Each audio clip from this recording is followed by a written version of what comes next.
Rolling and 5, 4, 3, 2, 1.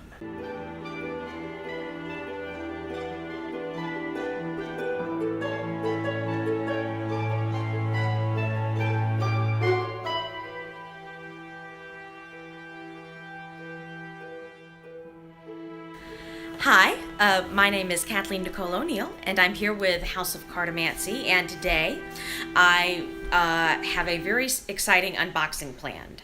Today we are going to be unboxing this deck here, which is the Shakespeare Tarot by Michael, and his last name is Kucharski. Michael Kucharski.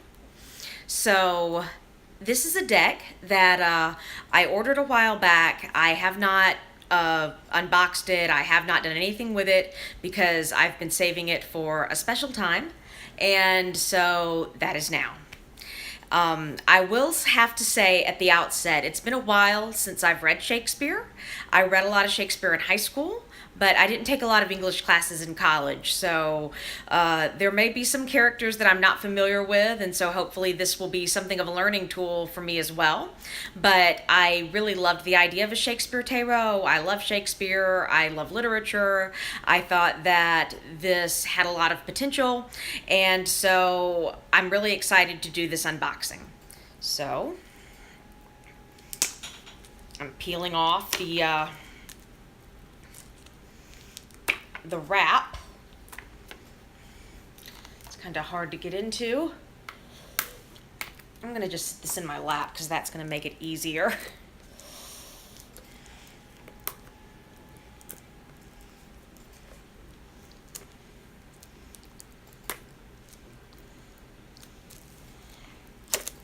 There we go. See, finally tore into the wrapping.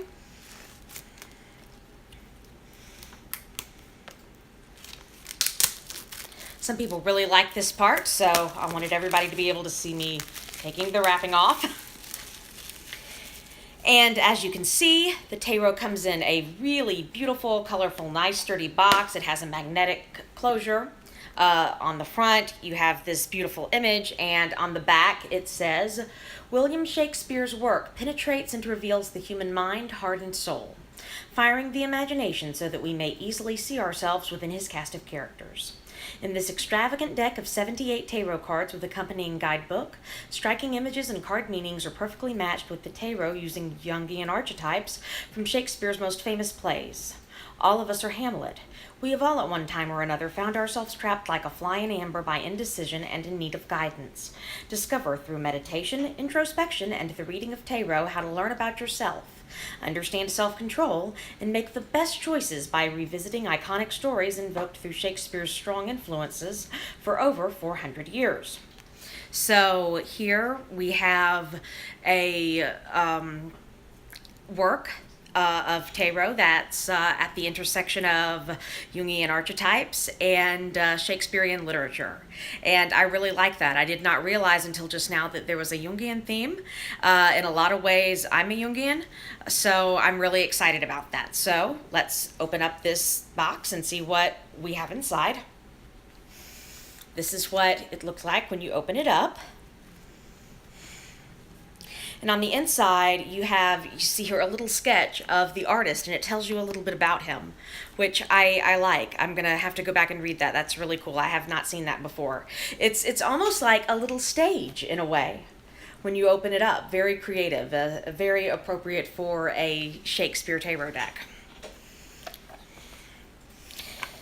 Here is what the box looks like when you take out the little book. It's got this little thing here in it. I think you can probably just throw that out. Or you can keep it if you like. But just very sturdy box, very pretty box. Opens very nicely, magnetic closure. Really nice. So here you have a little guidebook, and it's got the same picture on the front as the box itself, you see. And on the back, you have a little picture of William Shakespeare. It's a cute little book. And the book is about, let's see,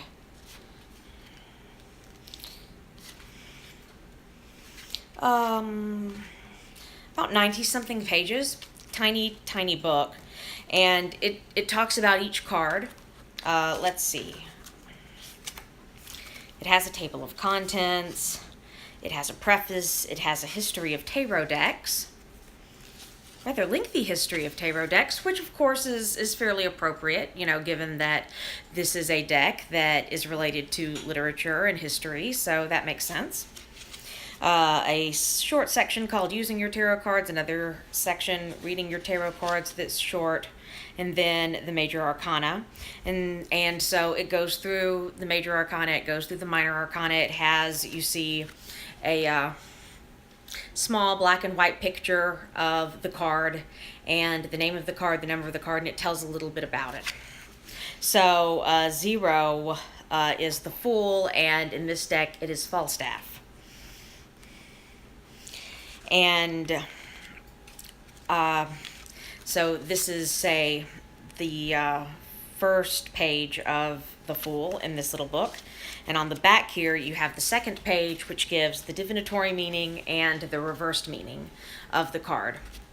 And so the deck really, you know, is a learning tool, in a sense, in addition to being a tarot deck. So, you know, it can teach you about Shakespeare in addition to, you know, serving as a standard tarot. And that's one way I want to use it, because obviously, you know, like I said, I did read a lot of Shakespeare in high school, but you know, it's not something that I have really invested a lot of time or energy in since I was in high school. When I was in college, my majors were political science and history and religion. I didn't take any literature classes or English classes or anything of that nature. My first master's degree was in public administration. My second master's degree is in philosophy. So I really, you know, haven't had the opportunity to, you know, focus on some of these great works of literature like, you know, some folks have.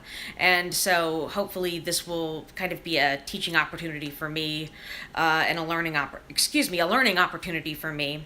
And this will be a teaching tool for me. It will teach me about Shakespeare. So anyway, let's look at the cards.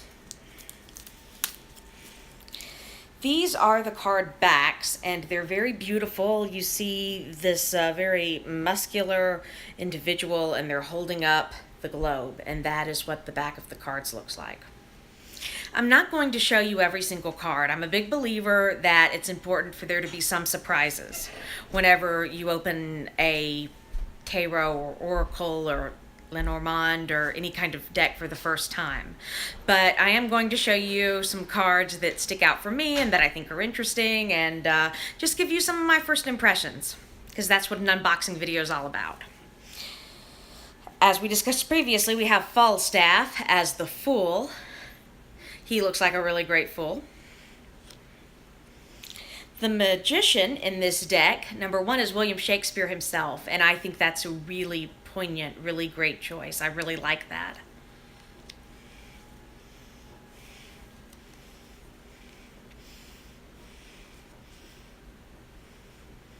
To learn more about these characters, I may be consulting my little white book here as I do the unboxing, which is not something I would normally do. The Empress in this deck, the individual that you saw on the cover of the book that comes with the deck and on the cover of the box, is supposed to be Queen Elizabeth, which I did not realize, but I just looked it up and she is Queen Elizabeth.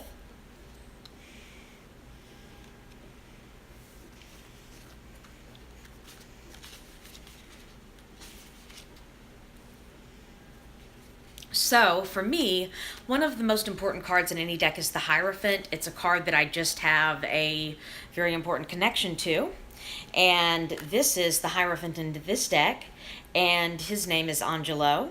He is the deputy to Vincentio in Measure for Measure. And this is not a work that I'm familiar with, but it's one that I'm going to want to learn more about now to see what this character has to do with the archetype of the Hierophant, and to learn why this character was chosen to represent the Hierophant in this deck.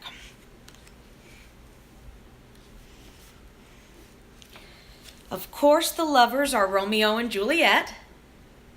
We all know Romeo and Juliet. I told Patrick that's one card that I know in advance before I open this deck. I know what they're going to do with the lovers card.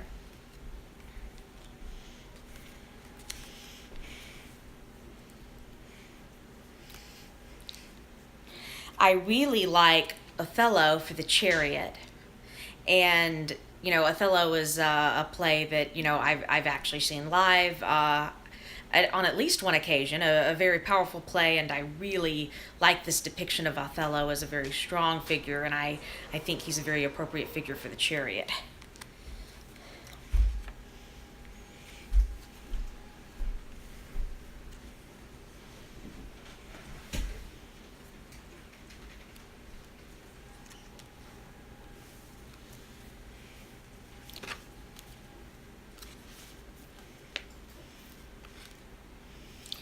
I really love the fact that for the Wheel of Fortune, the three witches from Shakespeare that are so classic and so well known are what is chosen to depict that card. I just love that.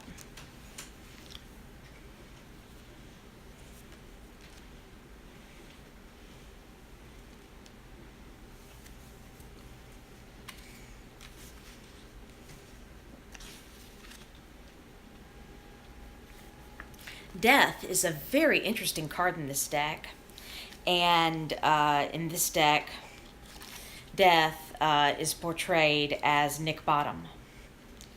And according to the book, quote, as all aficionados of the tarot know, only in 1960s soap operas and to-be horror movies does the presence of the 13th card of the higher arcana foretell death. Amongst practitioners of the art, the card symbolizes change and transformation. Granted, not all change is looked forward to, wanted, or even good. Most of Shakespeare's major characters experience growth and change, but only one is literally transformed, Nick Bottom. In fact, Nick Bottom undergoes multiple transformations, but sadly, like most of us, does not truly grow from his life experience. He rather muddles on. And it's got him transforming into a donkey here.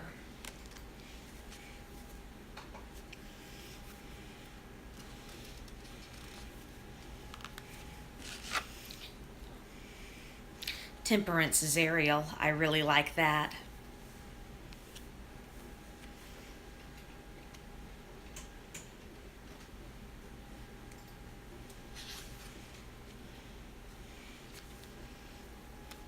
The Devil is Caliban. And The Tempest is one of Shakespeare's plays that, has made a major impression on me. I remember reading it in a high school English class, and, it really stayed with me. Since, leaving high school, I've heard people, talk about it as a work that has post-colonial themes, themes dealing with, issues of imperialism and racism and sexism. And it's just a really, really interesting story. And so I think it's really interesting that Caliban is chosen to portray the devil in this deck.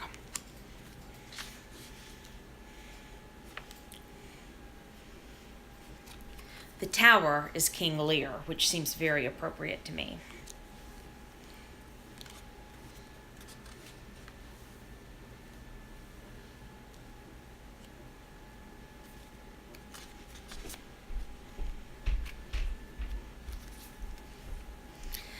The Sun is Puck. I love that. Such a cheerful character for a very cheerful, upbeat, happy card.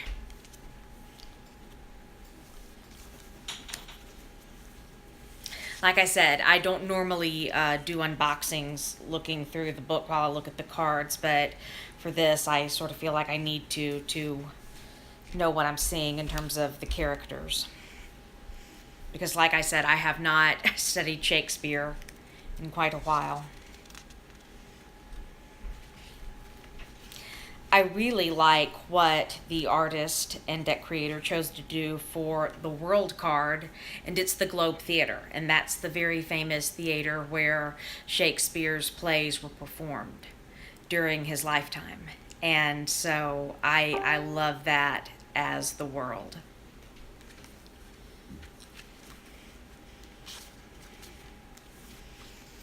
So in the minor arcana in this deck, apparently, we have scepters, cups, swords, and coins. So instead of wands, we have scepters.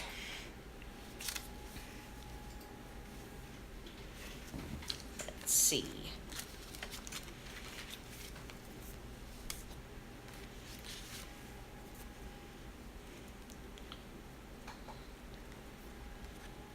The Queen of Swords is Lady Macbeth, which I think is fairly appropriate. I like this card. So I'm somewhat disappointed by the way the minors are depicted in this deck. I think that they would be much better if they actually had figures, depicting a story. Since, as I said, Shakespeare is a storyteller, and, it's just not as creative to have, 10 swords on fire for, the 10 of swords. Woo! But the court cards I do like.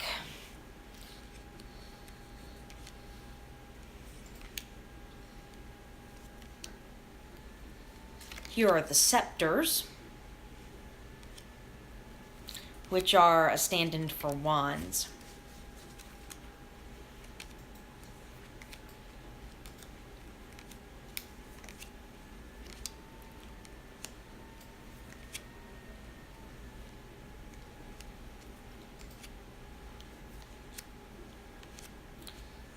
Here's what the cup suit looks like.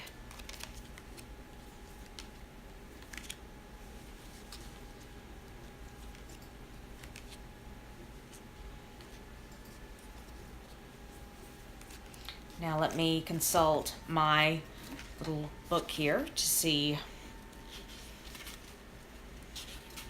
who some of these folks on the court cards are.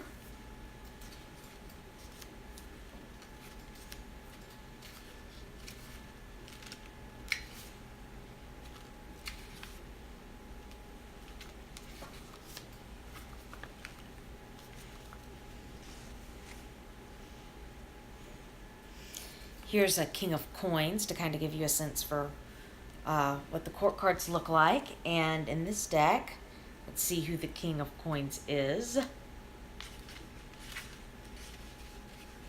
It is Shylock, which is absolutely appropriate. Absolutely appropriate. I really love that.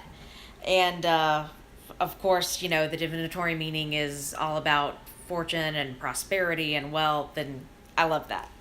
Good choice.